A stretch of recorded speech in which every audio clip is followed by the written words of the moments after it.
Hello, ladies and gentlemen. I am Pronago, and today is a pretty cool day. It's actually the birthday of Chumbeka, formerly known as Hoop Thrower around our community, the No Frauds Club, and we are having a good time of it. So happy birthday to Chumbeka, and perhaps most importantly, happy birthday to the Escozi. What is the first Escozi cast, boys? I figured in honor of the man who has been contributing sound effects and ideas and concepts, and of course dollars, as well as his moderation efforts in our Latin American Spanish-speaking community, it's worth pointing out that this man, this Chilean, has been around the community for a long time. He's been watching us grow and make more things over time, and I really do appreciate that. So here it is, an Escozi cast in his honor.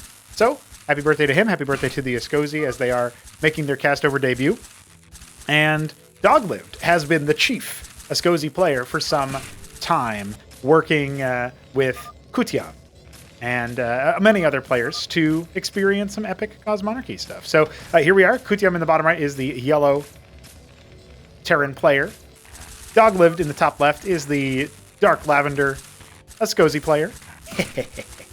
And we're pretty excited about that. Now, there's a lot of stuff that's still rough around the edges. I mean, I even spent some time putting together like a cast-over overlay for it, but as you can see, like even the console in the left side of the overlay there isn't really all that much to look at right now. It's cool, it's flavorful, but it's like, you know, what is it even? It's just some blobs. But we do have Doglived moving his way across the map. He has made his radix. He's adding some missionaries. These are interesting units, as you can see. Null even here over. Yeah, that's something. I don't even know what that is, but yeah. The missionary is in a pretty funny state where if you attack it with something, it will actually move faster.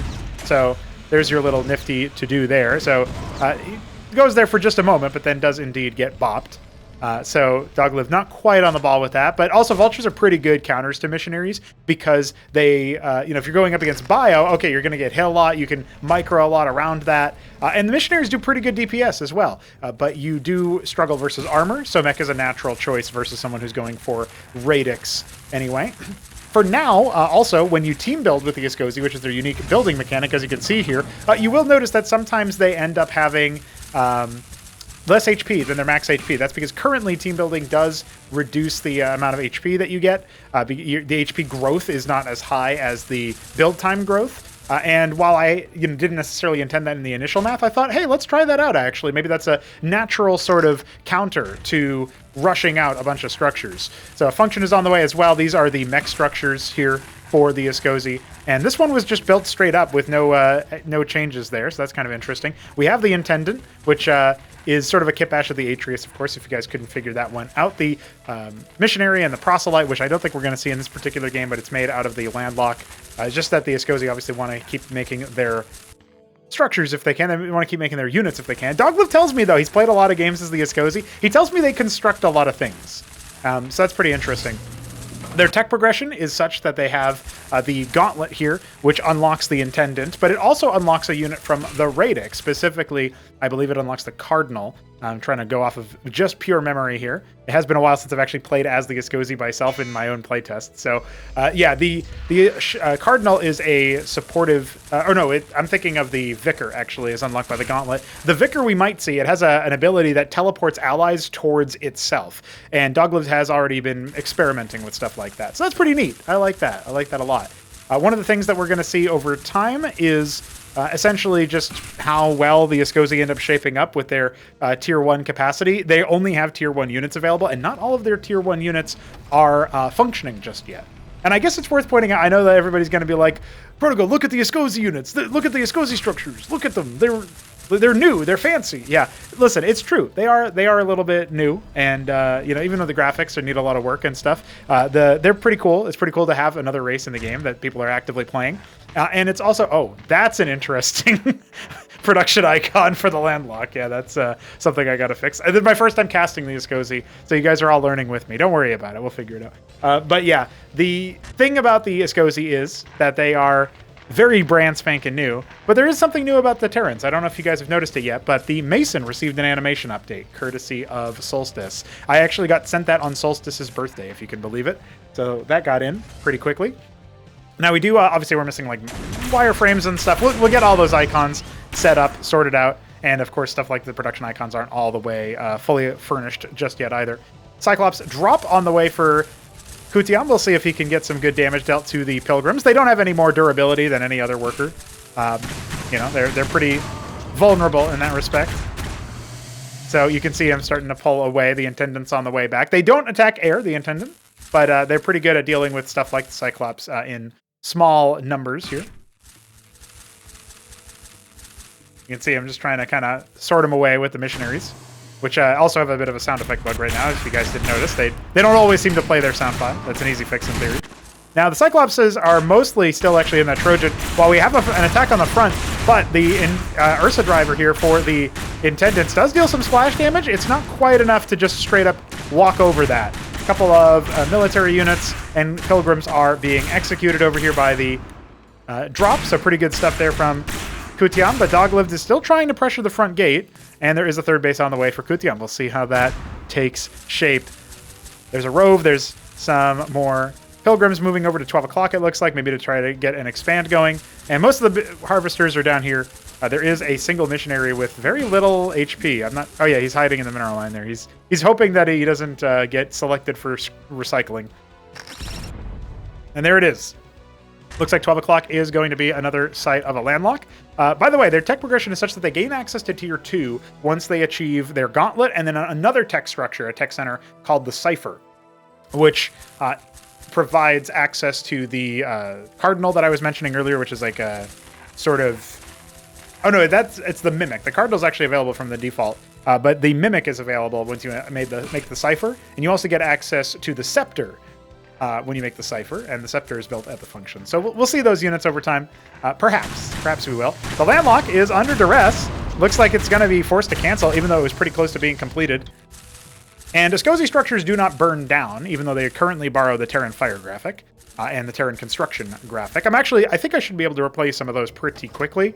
It's just sitting down to actually work on them amidst all of the other stuff that I've been doing. I've been like on the cutting edge of things like engine implementation of new features, and working with Veek7 on the fraud launcher stuff, on the other things as well, like things related to in-game strings being updated, and extended. Like there's a lot of things that I've been working on, and also working on the Escozi, that actually polishing them didn't happen until the morning of the birthday bash. So the video birthday bash is when I added a lot of sound effects and stuff. I just didn't have them before. They were still using a ton of sound effects from the from other spheres, other sectors, Terran stuff mostly. We'll tweak them. We'll work with them. We'll change them up. And of course, we got to extend more engine stuff on a smaller scale than before, with things like the ability to be able to say, hey, we've got a custom console for for playing the game instead of using the Terran console. We already have the advisor in. I don't know if these maps that people are making to play Escozi, because you can't just select them from the drop-down menu yet. I don't know if any of those are setting the advisor to the Escozi, or if they're, that's something that the player has to do in their config if they want to do that. But yeah, it's cool. You can set the race to Escozi, but currently that actually kills the player's game when they finish a game. The score screen doesn't load correctly because we don't have a score screen entry for that race. So there's a lot of stuff like that we just haven't quite implemented yet. Oh, and this is another bug with the Escozi. So the object uses a weapon ID that is the same weapon ID as the spellcast ID for the Matroleth ability to infest, the Blissful Embrace. And so that's why we were just getting randomly like, what's going on here? Why is that happening? Besides maybe a little bit of friendly fire here. Yeah, Kutyam's like, what? Why do you have my vulture?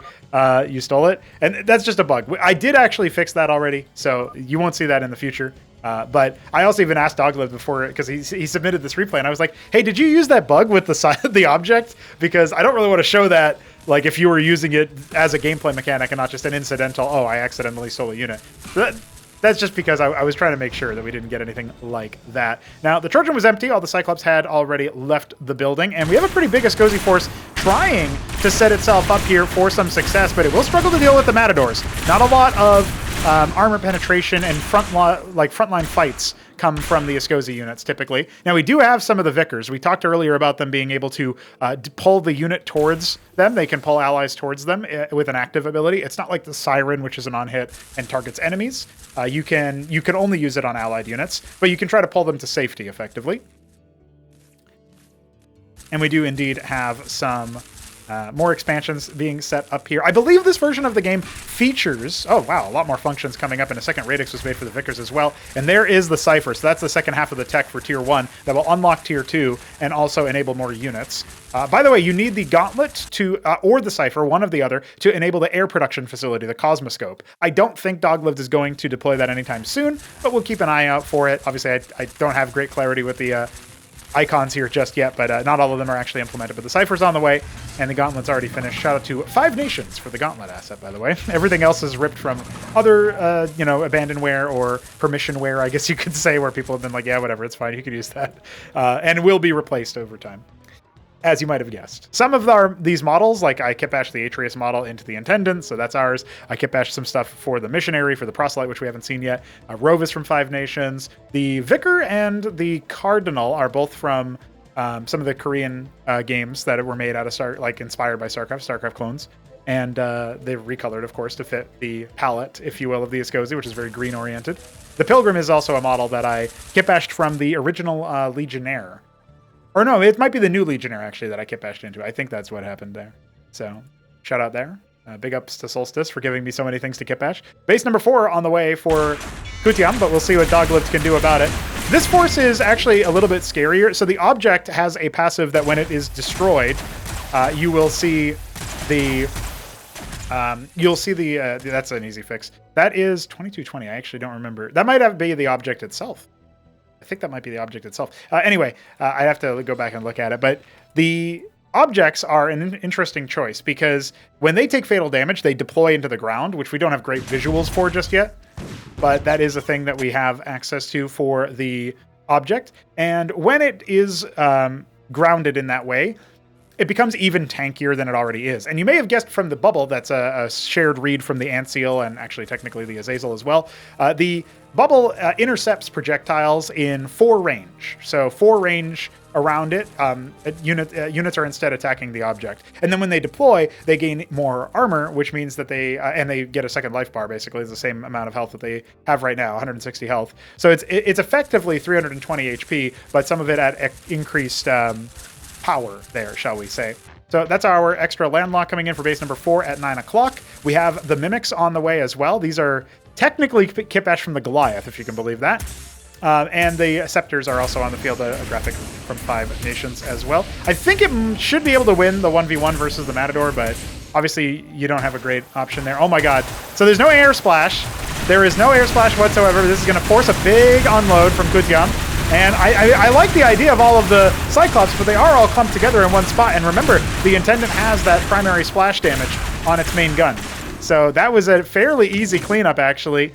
And that is unfortunate. When the Mimics walk over corpses, they also provide a bit of a healing around enemies. But the other thing that the Mimic does, which is super cool in my opinion, is when an enemy shoots around it, the Mimic shoots that projectile as well, and then gains a cooldown for this passive to proc based on the weapon's cooldown. So if it fires a phalanx shot, it has to wait the phalanx cooldown. But if it fires a Maverick shot, it just waits the Maverick cooldown. And so it's very cool. There's like a bit of a cheeky force multiplier. Hey, Pilgrims are here as well to join in on the front line.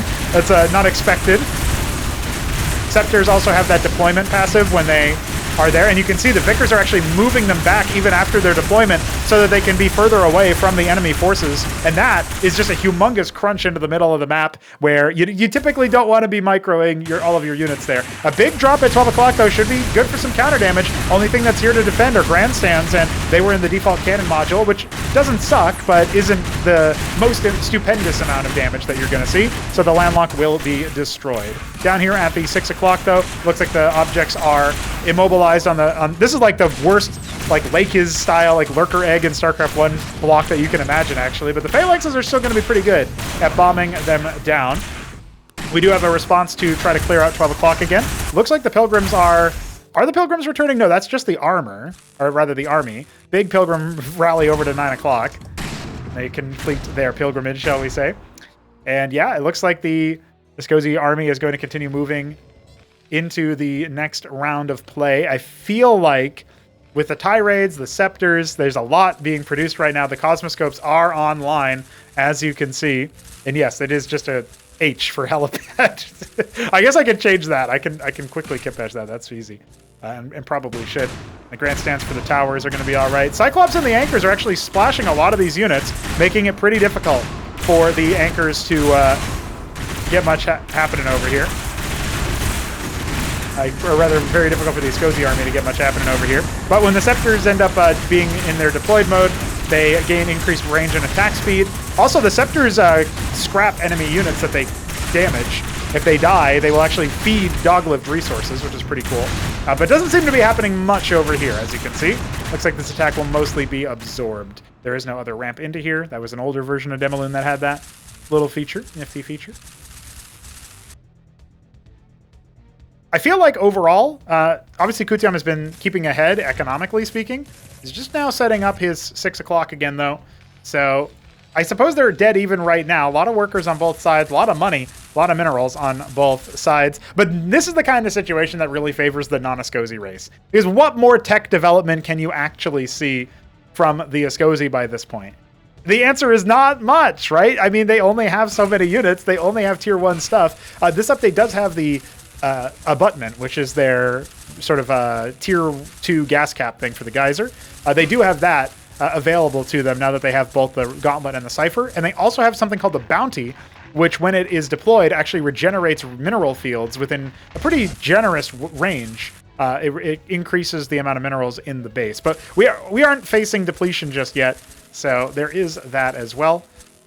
We don't have a rally on this function down here, but Doglived will, I'm sure, try and fix that up over time.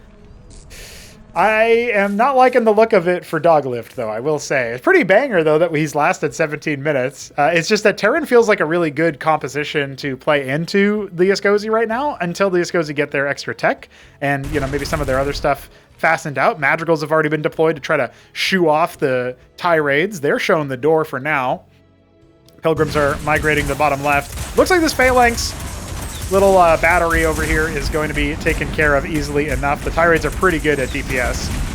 But Blackjacks actually would trade pretty cost efficiently versus them, I think. And the phalanxes on the other side of the bridge are going to make it pretty challenging here. One thing about the tirade, though, when it takes fatal damage, it also enters into a deployed state, which currently doesn't do the intended amount of damage. So that's one of the reasons why they have the extra DPS in their other mode.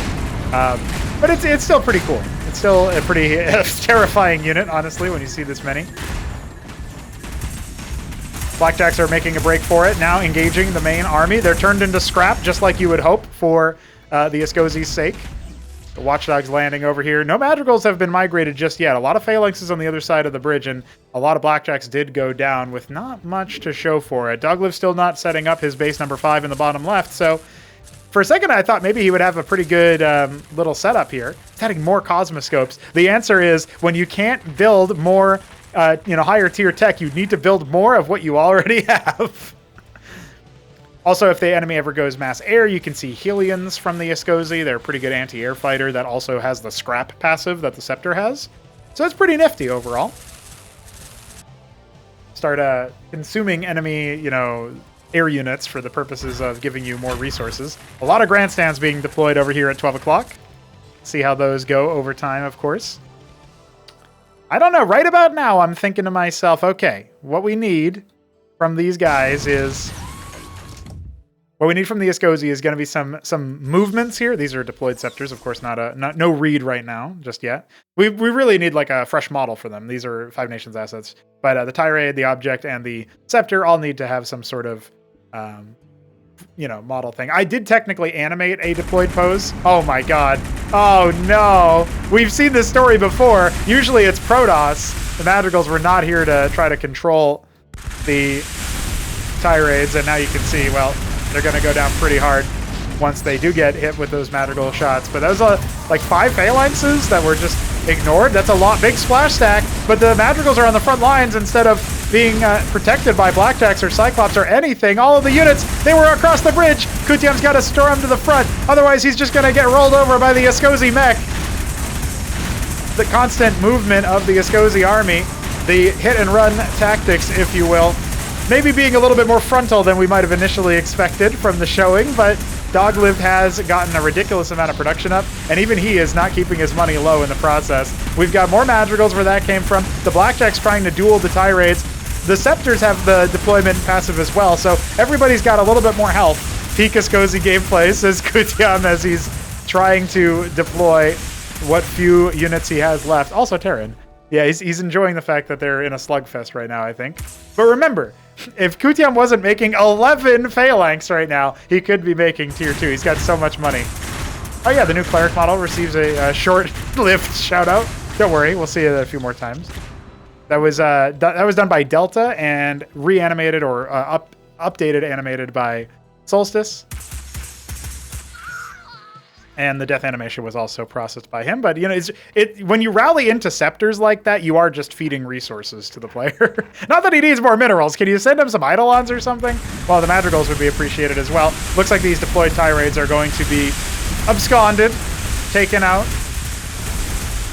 And that's going to be a lot of resources lost for the Escozi player. Pretty committed drop in the bottom left. Should be able to clear this position. Only a few paltry defense forces here, and the landlock will be destroyed. The Cyclops can deal a lot of friendly splash in this process, though. Kutyam's going to need to micro that a little bit. You see the defense force scrambling from the Escozi, trying to keep an eye out on this. I would love to see some phalanx creep to clear those deployed scepters. I don't know where the Trojans went. They went back home to pick up more units, it looks like. By the way, the chantry structure over here, it restores buildings and units in an area around it. So pretty good there. We don't actually see the aura range.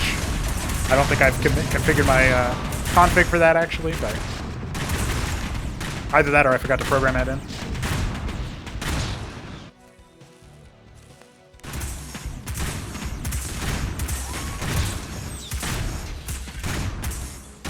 That's a lot of scrapped Cyclops. You don't get the full resource cost of the unit, by the way. It's like, I think it's a quarter or something like that. Now we're going to see some of these underlying bases continue to be targeted down. That's a lot of dead pilgrims. Kutyam takes the worker advantage just based off of that alone. Now we did see inner 12 and the top right be taken by Doglived during this time, and he still's got plenty of production, plenty of minerals to just queue up a lot of pilgrims in the process, and he can send some units out here. I'm kind of surprised he's not making the tier 2 gas cap. I'm sure that I added it, but maybe not actually. Maybe that was something that I added a little bit later. He might not have that yet. But the abutment's there. We also came up with the... There's a couple of other stuff that we came up with conceptually and such for the tier 2 Escozi. I think, honestly, I'll tell you guys, the tirades are going to run amok over here if not checked, but definitely something where the madrigals are going to be deployed in favor of this. Doglived he's got a scary amount. Oh no, those madrigals were not on attack move. That is a grievous error there from Kutyam. He still should be able to imprison a number of those tirades in the process, but now he's got no anti-air, and I think, honestly, that's so devastating that lose all of these phalanx that he made. Why didn't he make more madrigals? I don't know. I can't tell you guys. I do not have an answer for you guys, but that's a lot of the deployed units that are kind of stuck there. Man, that's terrifying. Well, a big drop to the top right, but there's actually nothing over here per se. A lot of blackjack phalanx, so shouldn't be any friendly splash here besides of course, the phalanx shot itself. Should be good in that front. We have more madrigals coming out, another round, and saving as many of the phalanx as can be. But the ground army should have an opening now. Ground army should have an opening. So far, the playstyle of the Escozi isn't exactly present in this game. I mean, we are seeing a lot of like them failing to win heads-up fights unless they have some ridiculous positional advantage, so there is that. And I guess, you know, Doglived is being pretty mobile with it. So there is that aspect to it. You know, maybe I'm a little quick to judge. But I will also say that the another thing that I think is pretty nifty about the setup that we have here is that people are like, this is just tier 1, and not even all of tier 1 is complete. Like, all the units are implemented, but not all of their features are. Like ink blots we haven't seen. Their hijack ability isn't implemented yet as I record this, but it will be later on. And it's really cool to see the race in action, obviously. People are really excited about it. They're enjoying it. They seem to be happy about the fact that we have it before the end of the year, even though it wasn't quite the degree that I wanted it to be. Oh, speaking of not wanted, I mean, the phalanxes are going to clean this up eventually, you would think. The one brave pilgrim. And the cleric's trying to keep everybody patched up in the process. Now that's got to be the thumbnail, even though really the story is over here. Holy moly. Yeah, I don't think scepters are going to be able to fall. When they're deployed, they gain more armor as well. It's similar to the object. That's sort of like a characteristic of all of the units there. So all of the deployed units. devastated. But yeah, tier 1 being the benchmark, apparently, for people who enjoy a race, a new race. I guess that means that races 5 and 6, when we get around to implementing them, which is going to be next year, at least for race 5, it'll be, you know, middle or late next year that we implement race number 5. Apparently we can release them at tier 1 and people are happy about it, you know? So that's pretty nifty. We do have a drop that was attempted over here in the mid-right. I saw that emissaries had started to be made by the Escozi player. Doglived trying to carve out some sort of push here. The first sight of the new Dominion that is forming. Tirade's now trying to clear this position. The Scepter rather doing as best it can. I was combining Scepter and Tirade and I made Siren, which is a different unit. Oh, he's catching all the phalanxes on the bridge, forcing them to deploy. This is slowing things down quite a bit. What a slugfest. What a ridiculous match. Emissary also has the same ability that the Vicar does, which teleports a unit to it. It's pretty nifty there to try to rescue units. A poor man's Warp Prism from Starcraft 2 in a way, you know what I mean?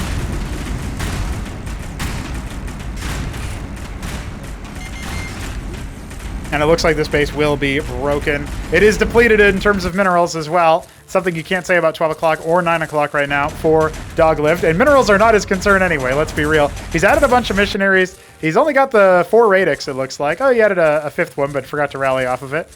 Yeah, it's pretty impressive stuff here that Doglived is going toe-to-toe. But listen, Kutyam decided to also play a 30-minute tier 1 game. I don't know if that was like a handshake they had before, like you fight me in tier 1 only. Don't go tier 2. I saw a screenshot of, I think it was Kasuga playing the Escozi versus Arbuz, and Arbuz had tier 3, and I thought that was that's so mean. You can't just do that. That's rude. Well, indeed. Speaking of rude, Tirades certainly doing their best.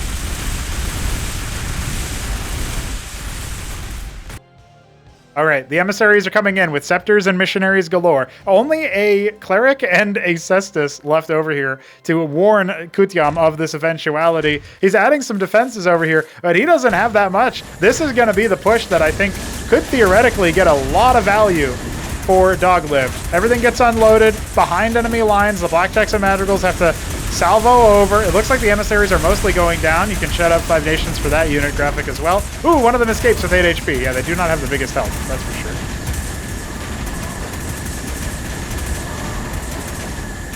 And he's trying to do a bit of a simultaneous attack across the bridge, but look at where Kutyam is. He's calling the bluff. The Escozi army over here is falling away. The drop is still taking a long time to get cleaned up. Scepters are so annoying to clean up because of their double health bar. We've got objects on the front lines. We've got some cardinals as well that'll heal when they attack. They'll heal allies. But right about now, it's looking a little bit dire. I mean, how do you break this siege line?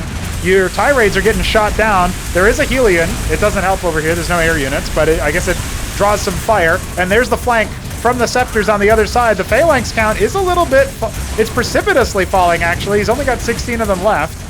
And you know that the rallies are going to be big from Doglived, making a lot of units right now. Although not Helions, I've noticed. Or he's making like 1 Helion and then not really a whole lot else. He still is going to be able to clear this, it looks like. Brought everything back to bear to face off against the phalanxes. And Kutyam will concede. He calls GG. The first Escozi showcase is an Escozi victory after almost 30 minutes of play. What a game, guys. What a game. As you can see, Escozi is not in the score screen yet with a picture or anything like that. But if you want to play Escozi, you just got to be in the know. You know, you got to be in our Discord server. Eventually, we'll allow you to pick it from the drop-down menu as the Lord intended. But I'm very pleased with the first Escozi cast. I hope you guys appreciate that we are at that new era of having a 4th race on, and they're just gonna see more and more development over time. So GG's, and shout out to Doglived and Kutyam for featuring in our first cast. Congrats to Doglived for the win. We'll see more Escozi development very soon. So subscribe if you're not already, and enjoy the 4th race while it's new and fresh, and we will have more to come. GG.